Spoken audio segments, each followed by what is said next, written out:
Hi, welcome to section 8.3, which is on probability and counting.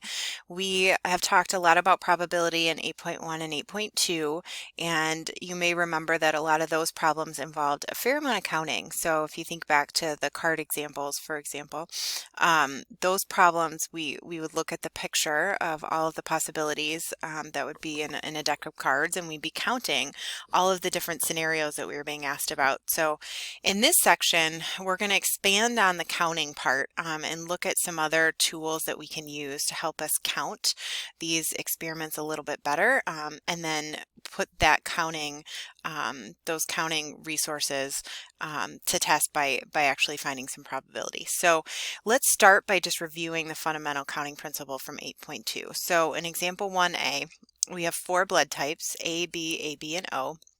Blood is either Rh positive or negative. And then we also have the gender of the donor. So how many different ways could a local blood bank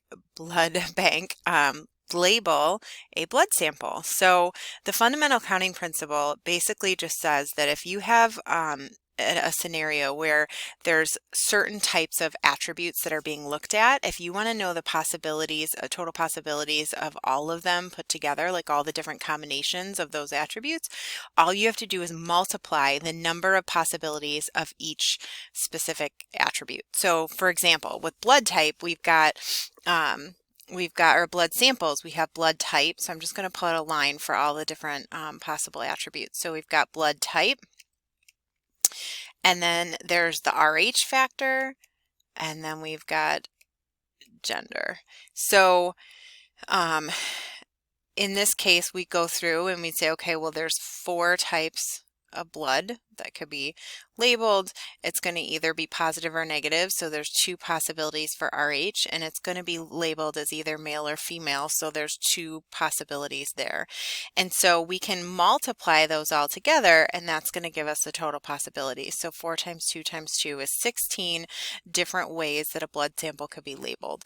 And just to give you an idea of what that might look like you could list out the sample space by just, doing it by hand. You could say, okay, well, I could be blood type A, positive female, or it could be A, positive male, or A, negative female, A, positive or negative male. And you could keep going. So there's 16 different types of possibilities there.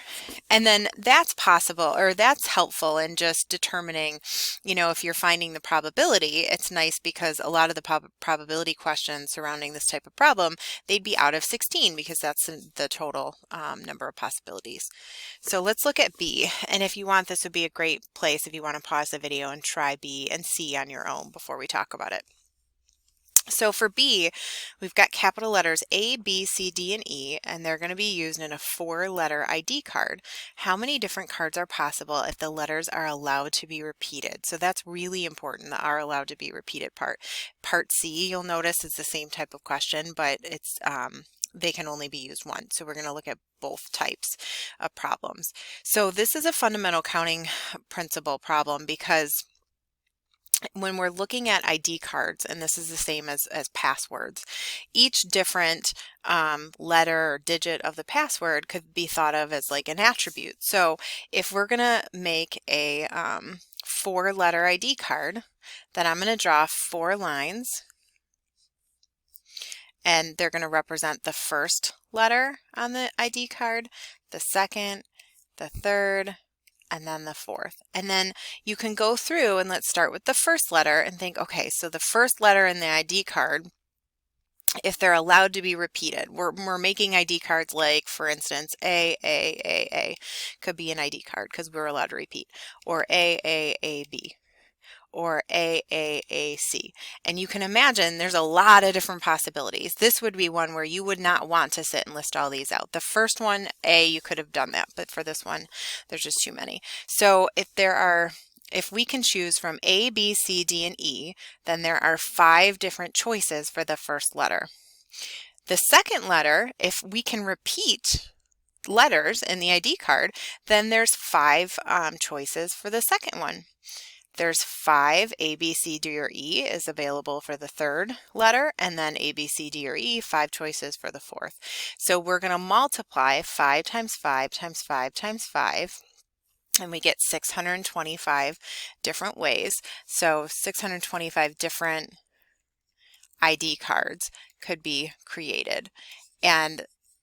And again, the reason why it's 5 each time is because there's 5 letters to choose from. If I said it could be any of the letters in the alphabet, the capital letters, then it would be 26 times 26 times 26 times 26. You can imagine that if you, as soon as you open it up to capital and lowercase, well, now you've got 26 times 2, so you've got 52 times 52 times 52 times 52. And so when you create passwords for things like online, that's why when you create passwords, they want you to do things like include a capital letter or include a symbol in your password or make it at least, 8 characters long, because the more possibilities of different symbols and letters you can use, the greater number of different passwords there are to choose from, and so it makes it less likely that somebody can hack your password. So let's try C. So C is a little bit different, but it's also very similar. So we're still looking at our 4-letter ID card. So you've got the first letter, the second, the third, and the fourth. And for the first letter, there's 5 choices, A, B, C, D, or E. So I'm going to put a 5 there. But since the letters can only be used once, that means whatever letter is chosen for that first letter, that letter can't be used for the second letter. So if there were 5 choices for the first, there's only going to be 4 for the second because one of those was taken. And then for the third letter, there's only going to be 3 because I've already chosen 2 letters for the first and second. And then for the fourth letter, there's only going to be 2. And so you notice it decreases by 1 each time, and that's because those letters can only be used once. And so if you multiply those all together, you get 120 different ID cards. So you can see that it's a lot less when you can't repeat letters or digits. The number of total possibilities goes down quite a bit. So now what we're going to do is we're going to put the counting together with the probability. So let's take a look at example 2, and there's a homework problem like this as well. So if a license plate has 4 digits on it, what is the probability that the digits are in increasing or decreasing order? So when we're asked for probability, let's go back and think about what we do for probability. So probability, we always write a fraction. And so I'm just going to come over here. I'm going to write a fraction bar. And on the bottom of the fraction is always the total number of possibilities. Okay, so in this case, it would be the total number of possibilities for a license plate. So we have to figure that out. And if we want to know the probability, so for the top, just actually look back at the question. So the top, the numerator is going to have to do with what the question's asking. So what's the probability that the digits are in increasing or decreasing order? So the number of ways you can come up with increasing or decreasing license plates. So increasing or decreasing license plates.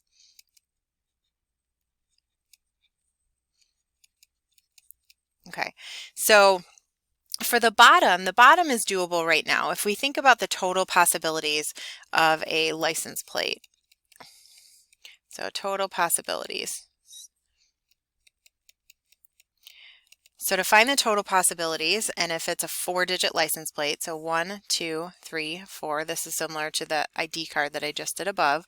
I'm going to multiply those. I'm using the fundamental counting principle.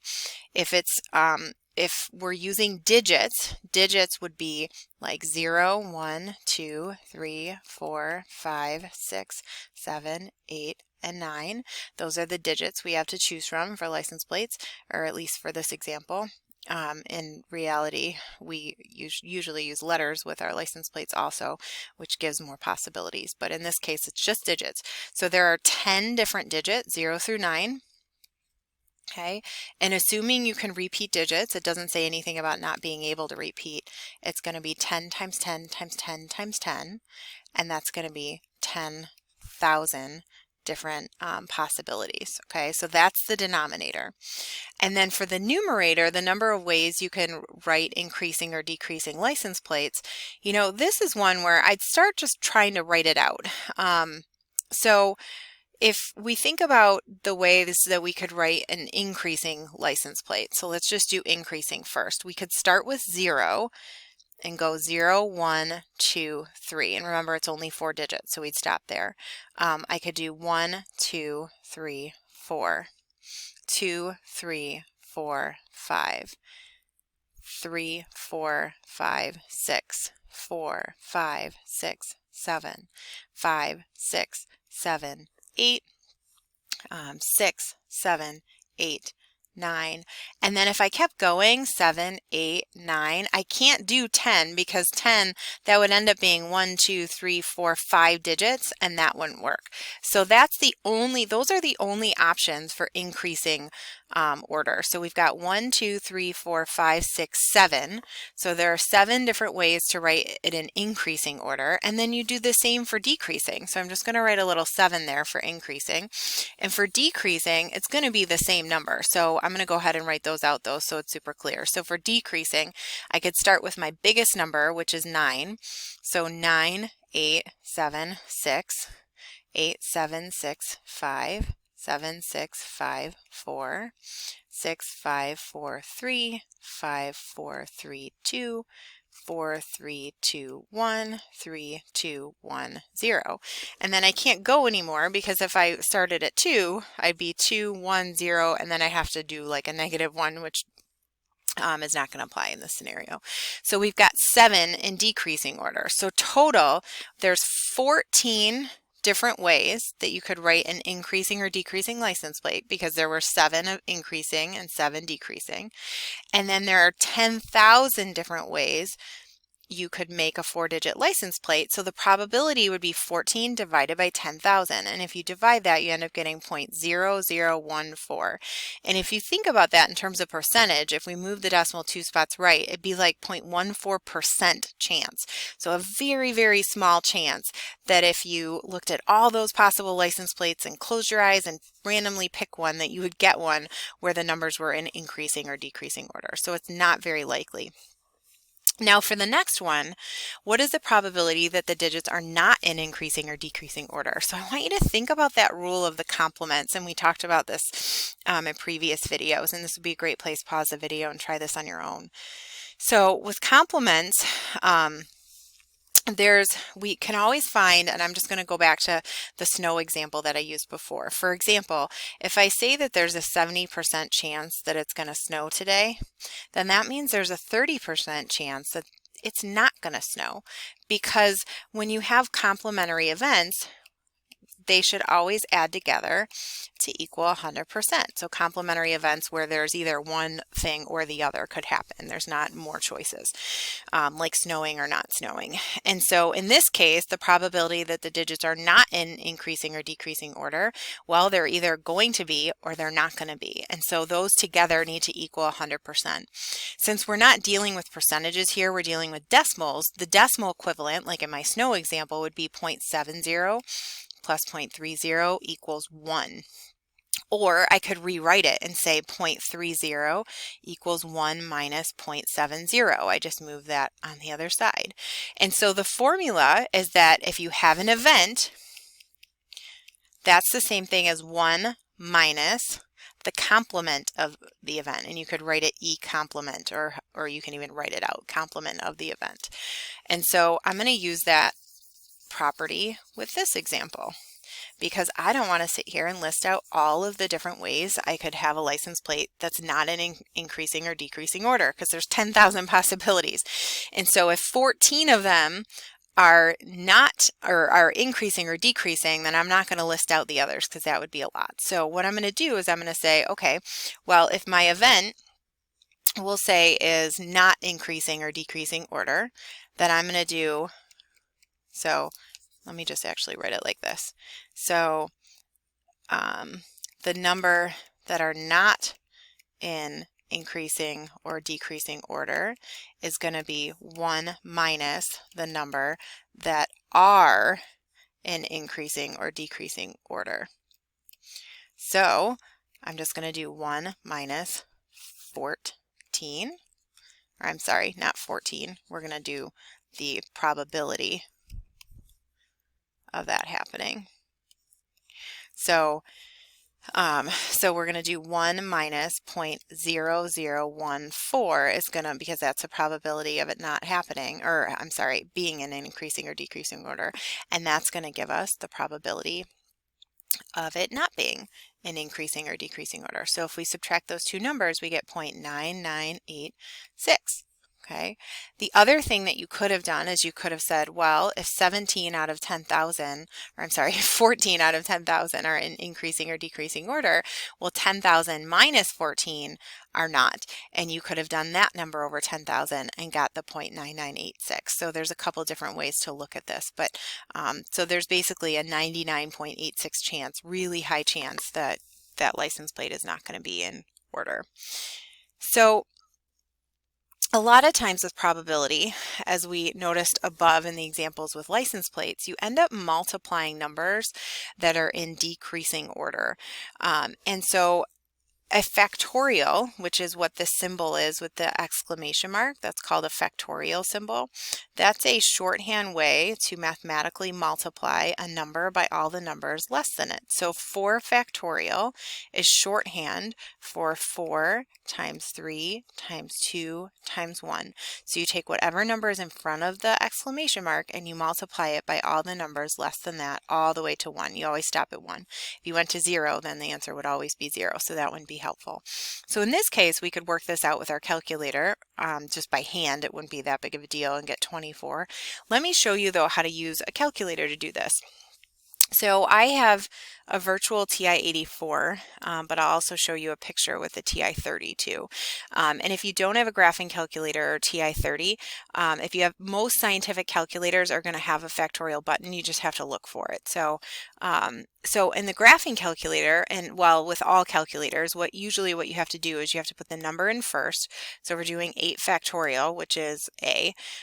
You're going to put 8 in first, and then you need to find the exclamation mark. So on the graphing calculator, it's under the math menu. You're going to hit math, and you're going to go over to probability. So use the arrows, and then it's option number 4. So you go down to number 4, and you select enter, and then enter, and you end up getting 40,320. So you can see it's a really big number that would, it's a little bit faster to do with a factorial. So 40,320.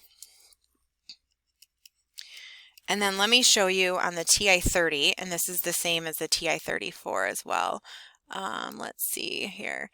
So with the TI-30, it's going to be under the PRB menu, which is the probability menu. So you're going to select 8, and you're going to select this PRB button, and then there's 3 options, and the factorial is one of those options. So you just select that option, hit enter, and you should be good to go. So again, that's the TI-30 or 34 will have the probability menu.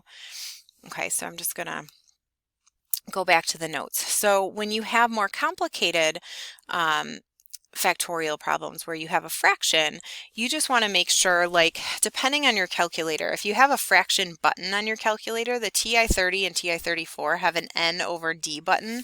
And let me just pull that calculator back up and I'll show you. The N over D button is right here. If you select that first, you can actually type in this problem exactly how it's written right here in the notes. With the graphing calculator, what you're going to do is you're going to type in, you're going to say 8 factorial divided by parentheses 3 factorial 2 factorial. So let me show you how to do that. So you would do 8 math PRB or probability. I'm just going to hit the 4 button, divided by parentheses, and then you're going to do 3 factorial and then 2 factorial.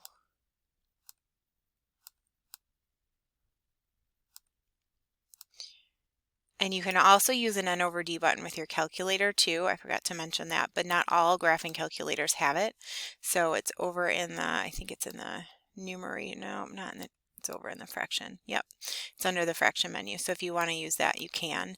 And then I'm going to hit enter and you get 3,360. So you could have also done this by hand. Let me show you how you would do that. So 3,360. You could work out 8 times 7 times 6 times 5 times 4 times 3 times 2 times 1, so 8 factorial, divided by, you've got 3 times 2 times 1, that's 3 factorial, and then 2 times 1, that's 2 factorial. And what you can do with the fraction is cross off common factors. So for instance, there's a 2 on the top, a 2 on the bottom. There's a, what I could do here is I could do 3 times 2 is 6. I could cross that off with the 6. And then I'm left with a 1 on bottom, and all I have to do is do 8 times 7 times 5 times 4 times 3. And so we could simplify it that way and get 3,360. But for this one, it's much easier and simpler, just faster, just to use a calculator. Now with the next one, you should try that on your own. So if you do 101 factorial divided by 99 factorial, watch what happens. So we're going to do 101 factorial. Whoops. You can see it says overflow or error. So this is much too big for the calculator to store, because think about it, 101 times 100 times 99 times 98 all the way to 1, you're going to get a really gigantic answer. So the calculator cannot hold all of that in its memory. So one way to do a problem like this is to simplify first. So don't write it all out, but start writing it out. So 101 times 100 times 99 times 98 times 97 times 96, keep going. And then the bottom one, 99, I'm going to start and I'm going to write 99 below the 99 from up above. And that way I can clearly see that I'm going to have a lot of the same numbers on the top and the bottom. And when that happens, when you're dividing, those cancel out and just become 1. So everything on this right side is going to cancel out. So the only thing you're left with when you actually divide these is just the 101 times 100. So you're going to get 101 and then 2 zeros, okay? So 10,100. And so your calculator can't even store that top number enough to do the division, but if you do it by hand, then it's reasonable. Okay, so now that we've talked about just some basic counting, we're going to jump into some more complicated counting strategies. So we're going to talk about permutations and combinations. And permutations and combinations are a way of counting objects or arranging or counting an arrangement of objects. And permutations are ways of counting when the order matters. So I'm going to write that nice and big. So order matters when you're counting or when you're arranging the objects. Combinations, order doesn't matter. And I always think about it's really kind of sometimes can be confusing, because if you think about like your combination lock, if you went to high school and maybe had a combination lock on your locker, the order in which you move the combination mattered. So if my combination was 25 1 6, I had to put it in that order. If I put 1 25 6, it wouldn't work. So those really should be called permutation locks instead of combination locks, because a permutation, the order actually matters.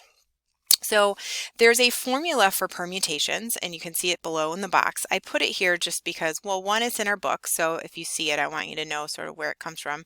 And then just know that we're going to use the calculator to do permutations because it's way faster and we have calculators.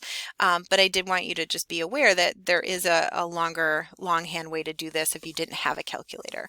So the way that a permutation works, for example, I'm going to show you how to use the calculator and then we'll do an example. So for instance, if we have a permutation like, we'll say 6 permutation 3, and I know that you don't know what that means right now, but I'm just going to show you the calculator portion. So we say 6 permutation 3 or 6 choose 3. The first number is the total number of possibilities, and the second number is the number we want or we're choosing. Okay, so if we have, for instance, 6 objects and we're picking 3 of them at a time and the order matters, we do 6 permutation 3, and that would give us the total number of ways we could arrange those objects. And so in the calculator, what you're going to do is you're going to type the 6 first. I'll show you with the graphing calculator, but it works the same way with the TI-30 and TI-34 and most scientific calculators. You're going to put the first number in, so in this case 6, and then you're going to go to your probability menu. So for TI-30 and 34s, click the PRB menu. And so I'm going to go to math and go down to NPR. So the NPR is what it's going to look like in any type of calculator. So you're going to press 6, the NPR button, and then whatever that second number is. In my case, I just made up 3. And then you're going to hit enter. And so 6 permutation 3 is going to be 120. So we get 120. If we were to do that by hand, we would have to, 6 would be our N, 3 would be our R, and we would have to follow this formula. So 6 factorial divided by 6 minus 3 factorial, and you could work that out and you'd end up getting 120 the longhand way. So let's go through an example, and that way we'll kind of have an idea of what this whole permutation thing is all about. So for example, suppose a photographer wants to arrange 3 people, Carmen, Juan, and Christina. And I'm going to call Christina, I'm going to label her T. We'll call her Tina. And Carmen we'll say is C, and Juan we'll say is J. In a specific order for a portrait. So key here is that specific order. So think permutation. There are 6 ways he could arrange them. So he could put Carmen first, then Juan, then Tina. He could do Carmen, then Tina, then Juan. He could do Juan, Carmen, Tina, Juan, Tina, Carmen, Tina, Juan, Carmen, or Tina, Carmen, Juan. So there's 6 ways he could arrange them.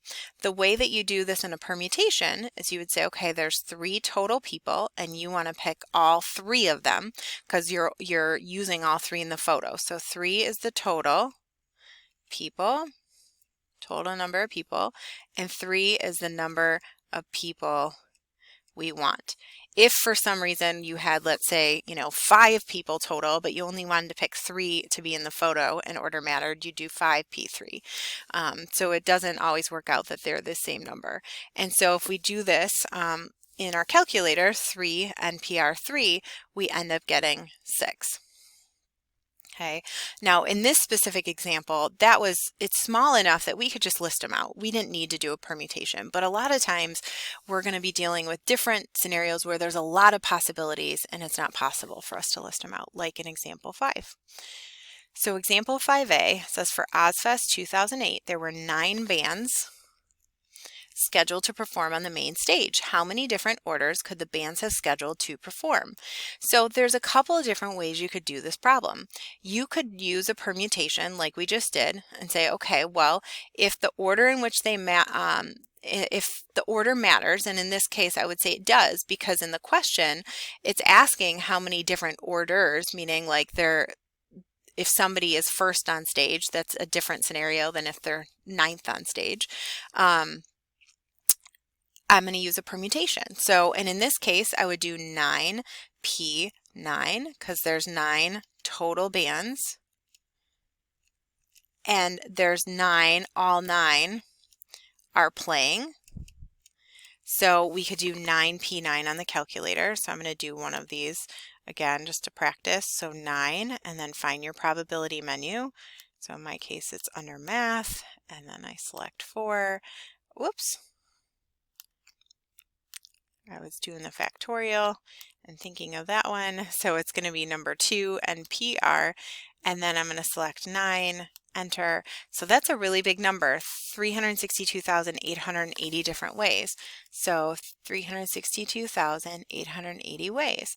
The cool thing about permutations in this case is that you could actually write this out the long way too, like in our license plate example. You could say, okay, well, how many different ways or how many bands are there that could go first? Well, there are 9 different bands to choose from that could go first. How many could go second and third and 4th, 5th, 6th, 7th, 8th, 9th? So there's 9 different bands. So if you pick one for the first band, then there are only 8 to choose from now for the second band to go on.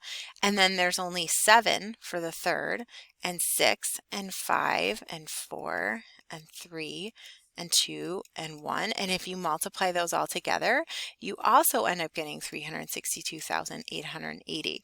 So this isn't going to work in every single counting problem where you can either use an NPR or list it out, but in some of them it does. So it's just helpful to know that you can do it both ways. And if one way makes more sense to you, then choose that way. One isn't better than the other.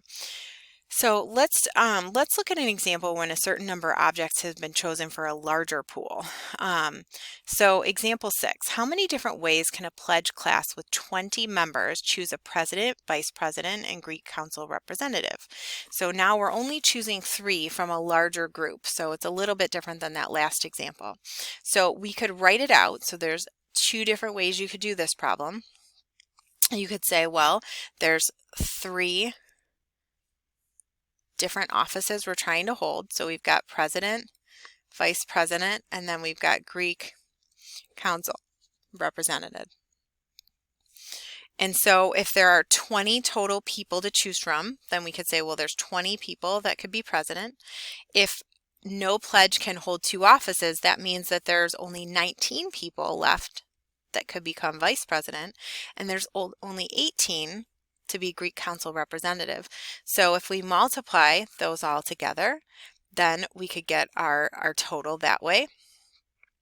The other option is to do a permutation. So we could say, well, order matters. And the reason order matters in this case is because when you pick a person, that person is being assigned a specific job. So if, let's say, they're picked first, that's assigning that person to president, which is different than vice president or Greek council representative. So whenever you're doing a problem where the specific positions are different, then you're going to use a permutation. So we're going to do 20. There's 20 people, and we're picking 3 of them. So I'm going to go to my calculator, and I'm going to do 20, and then I'm going to do NPR, and then I'm picking 3.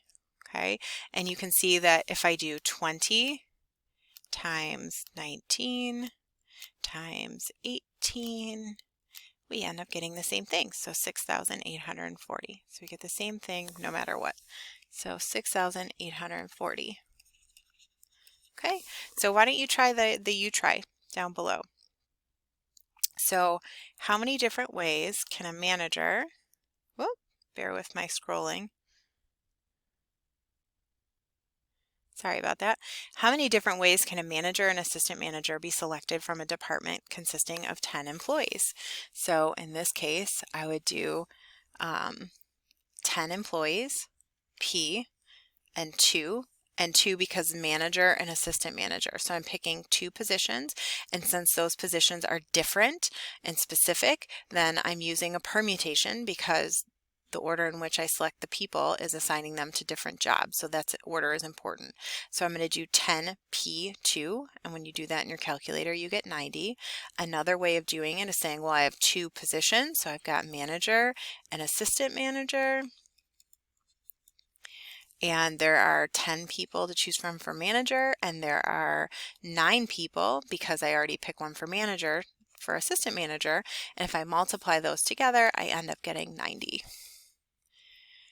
Okay, let's do one more. So example 7, for an all-state track meet, the coach will select 4 of the top 10 runners for the 4-person relay race. If the runners are assigned positions, so this part right there tells you that it's a permutation problem because they're assigned positions: starter, second runner, third runner, and finisher. So 4 positions. How many ways can it be selected? So if there are 10 top runners, then it's gonna be 10 times 9 times 8 times 7, or you could do 10P4 because there's 10 total runners and you're picking 4 of them. And so you should end up getting 5,040 different ways to create a team. And I know it seems crazy that you could come up with that many different ways, but again, the order matters. And so if you're putting people in different orders, you're counting all of those scenarios, which makes the number go up. So we talked about permutation. Now let's change gears here and talk about combination. So when you're selecting or arranging objects without regard to order, we call it a combination, and that's the NCR, and that's located in the same probability menus that you were using for factorial and NPR in your calculator. So let's look at example 8. So we've got 4 housemates. Ruth, we'll call her R, Elaine, Emma, and Jasmine. List the permutations and combinations when you're selecting two of them. So I'm going to do the permutations first, and this is where order matters. This is what we've been doing. So if I'm selecting two roommates, now in this scenario, order really shouldn't matter, because if you're picking two roommates, Ruth and Elaine, for instance, you're picking Ruth and Elaine. They're both coming to live with you. So the order in which you pick them shouldn't matter. Now, in reality, maybe somebody cares because you pick somebody before them. Sure, like they could have their feelings hurt, and maybe you say it matters. But in reality, you're picking the same people. It's not like they're being assigned a different job by the order that you're picking them. So, but let's just work this out as if order matters so we can see the difference between the two. So if I pick Ruth first and then Elaine, I could pick Ruth, Emma. I could pick Ruth, Jasmine. I'm just going to stick with Ruth first. And then I'm going to go to Elaine. Whoops. We'll say remind me tomorrow. And then I'm going to start with Elaine and Emma, and Elaine and Jasmine, and Elaine and Ruth. I'm going to do Emma first. So Emma, Jasmine, Emma, Elaine, Emma, Ruth, and then Jasmine, Jasmine, Ruth, Jasmine, Elaine, Jasmine, Emma. So there's 12 different ways that I could put all of those friends together if I'm counting the different orders. So if I don't count the orders and I just look at the combinations, so order doesn't matter.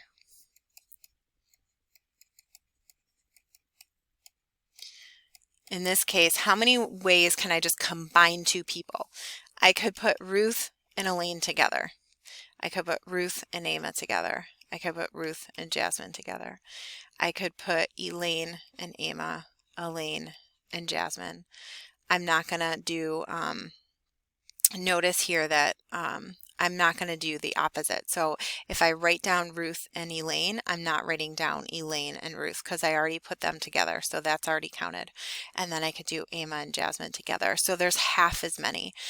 It doesn't always work out so that there is exactly half of the combinations as there are permutations. It just works out that way in this problem.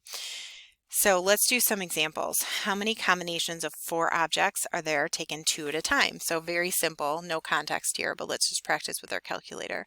So that means 4C, 2. So you're going to put in 4 in your calculator, then NCR, and then 2.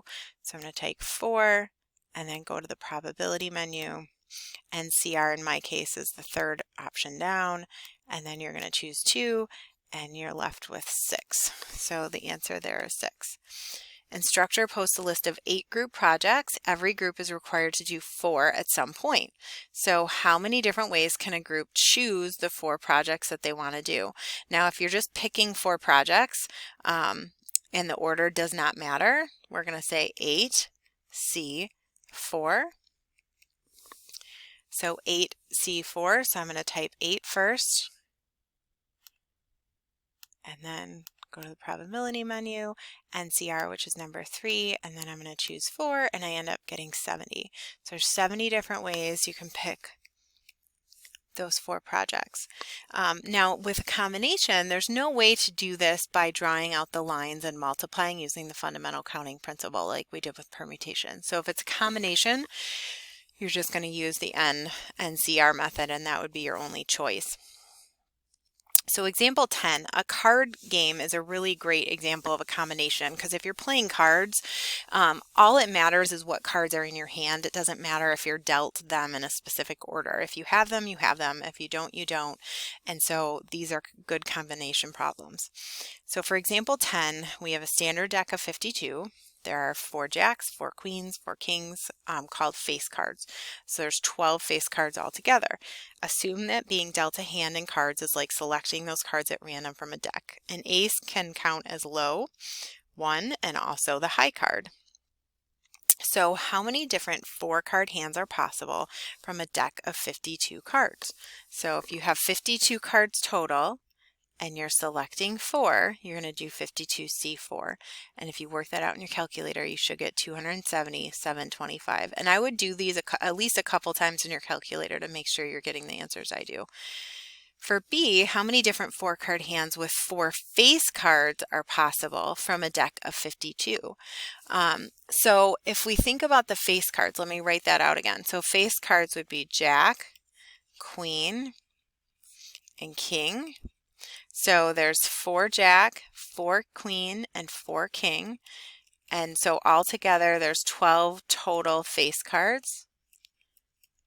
Okay, so how many different 4-card hands with 4 face cards are possible? So if we're just looking at the face cards, then I'm going to do 12C4 because I'm picking a 4-card hand and I'm just looking at the face cards that are within that deck of 52. So it's the 52 is just telling you that these face cards are part of that deck, but the 52 doesn't actually play into the problem at all. So if I do this, then I get 495. So there's 495 different ways you could pick 4 cards from 12 face cards. Okay, so now we're going to use the combination rule with the fundamental counting principle together. These problems are a little bit more complicated. We only have a couple more to do here, but we're kind of just putting this all together. So for example 11, at one school, the student government consists of 7 women and 5 men. How many different committees can be chosen with 3 women and 2 men? So if we think about the fundamental counting principle, it says that if there's different attributes, so in this case it'd be men and women, and we're considering all the different ways you can arrange them, then I'm going to find the number of women, number of ways we can select a woman, times the number of ways we can select a man. We'll say number of men, and that'll give us the total number of possibilities. But let's go through, and with each one, there's a problem within a problem, basically, because if we think about the women, there's 7 women, okay, but we're only choosing 3 of them. So if there's 7 women and we're choosing 3 and we're just picking them, they're not assigned to specific roles, we're going to use a combination. So 7C3 gives us the number of possibilities, of number of ways we can choose a woman.